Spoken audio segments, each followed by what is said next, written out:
Quisiera dar ciertos datos útiles para contextualizar en forma mínima el tema de hoy. La coalición que lleva a Allende al gobierno comprende los partidos tradicionales de la izquierda chilena, el Partido Socialista, al que pertenece Allende, y el Comunista, más un nuevo partido, el MAPU, que es una fracción de la democracia cristiana que un año antes de las elecciones que llevan a Allende al poder se había constituido en un nuevo partido. Y el MIR, otro partido, un partido de extrema izquierda, origina en el centro del país, en la Universidad de Concepción, que no va a ser parte de la Unidad Popular, pero le va a dar un sostén crítico. Los partidos de la derecha tradicional, el Partido Nacional Conservador y el Partido Demócrata Cristiano Reformista y Modernizador, iban a las elecciones en 1970 en forma separada. La burguesía en 1964 iba unida y garantizó así la victoria del demócrata cristiano Eduardo Frei. Este error de la burguesía de ir separada a las elecciones es difícil de entender. Todo hubiera debido llevarla a prever que si los partidos tradicionales iban en forma separada, Allende iba a ganar. Había agravamiento de la lucha de clases en las ciudades y en el campo. La impopularidad del presidente Frei era creciente en las capas populares. Habían problemas internos en el seno de la democracia cristiana y, en fin, la zanja enorme separando la derecha, representada por el Partido Nacional, de la democracia cristiana y del bloque de la izquierda con su apoyo popular, y sobre todo las contradicciones entre las capas de la burguesía chilena. Si bien el proyecto reformista y modernizador de Frei había realizado ciertos avances en su programa participacionista e integracionista de las capas populares urbanas, había también suscitado muchas esperanzas frustradas. Lo mismo con la reforma agraria. Frei se propuso ganar las masas rurales a la democracia cristiana, dando la señal de una campaña de sindicalización rural a gran escala. La reforma agraria que propició iba en el sentido de las intenciones norteamericanas expresada en la Alianza para el Progreso, que preveía el desarrollo de una clase media campesina apta para resistir a la radicalización del movimiento campesino en varias regiones de América Latina. Así los campesinos serán nuevamente sindicalizados y por algunos pocos beneficiarios de esta reforma, pero frustrados, porque las promesas de distribución de las tierras no habían sido del todo cumplidas.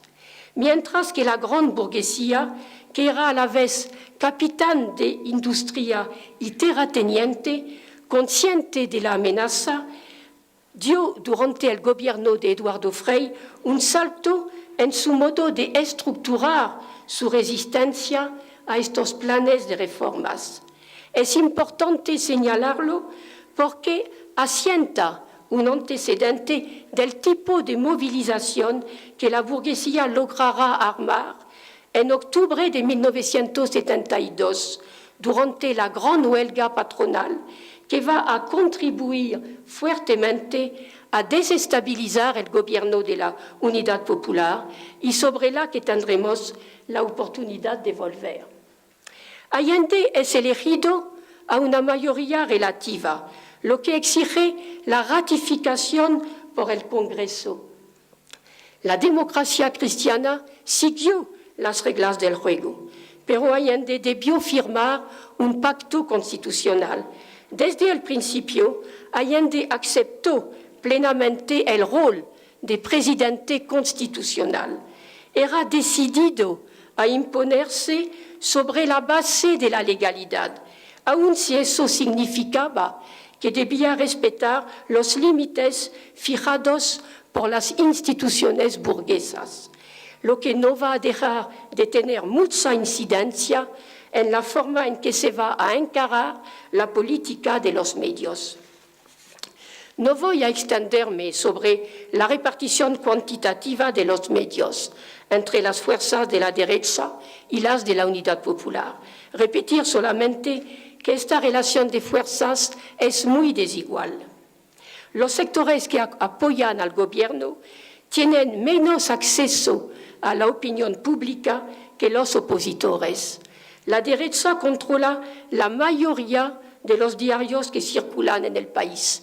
A su cabeza, el Mercurio, el representante tradicional de la clase dominante, que se presenta como el Times de América Latina. Los sectores que apoyan al gobierno controlan también las radios de mayor potencia. Y no vamos a olvidar, además, la grandiosa orquestación prestada por los fondos de la CIA y de las grandes agencias de prensa y de publicidad multinacionales. Orquestación que hizo el objeto de revelaciones espectaculares posteriormente. Allende respetará escrupulosamente el principio de la libertad de expresión, lo que no impedirá que la derecha lo acusase de violarla en varias ocasiones. Bueno, después de haber descrito este contexto de desigualdad, se presenta la cuestión de fondo. ¿Cómo respondió la izquierda a la famosa pregunta ¿qué hacer? Este paisaje revela las condiciones de competencia en las cuales se desarrolló el proceso de cambio de los medios, que derivan directamente de las premisas impuestas por la caracterización global del proceso nacional. Reflejan las tendencias básicas del gobierno popular, que decidió situar el proceso de cambio en un marco respetuoso de la democracia formal y del pluralismo ideológico. ¿Qué hacer? Responder a esta cuestión se vislumbra como difícil. Para muchos sectores de la izquierda chilena, la izquierda política e intelectual, el campo de la comunicación y de la cultura no eran prioritarios. Habían otras cuestiones que atender. Se suponía que los cambios en la superestructura, en la cultura, derivarían más o menos directamente de las transformaciones económicas. Para estos sectores, la construcción del poder material era prioritaria. No se puede hablar de una estrategia unificada, de un frente cultural de izquierda. El acuerdo de un frente cultural tropezó con las reticencias de los partidos que prefirieron continuar librando separadamente la lucha ideológica en los órganos de información y en las instituciones culturales que controlaban. El Frente de los Periodistas de Izquierda, creado en medio del entusiasmo de la victoria electoral, que agrupaba a los profesionales de la información de izquierda y de extrema izquierda, no llegará a ser eficaz. Y yo diría que la prensa favorable al gobierno, salvo excepciones laudables, siguió en general criterios de un periodismo populista.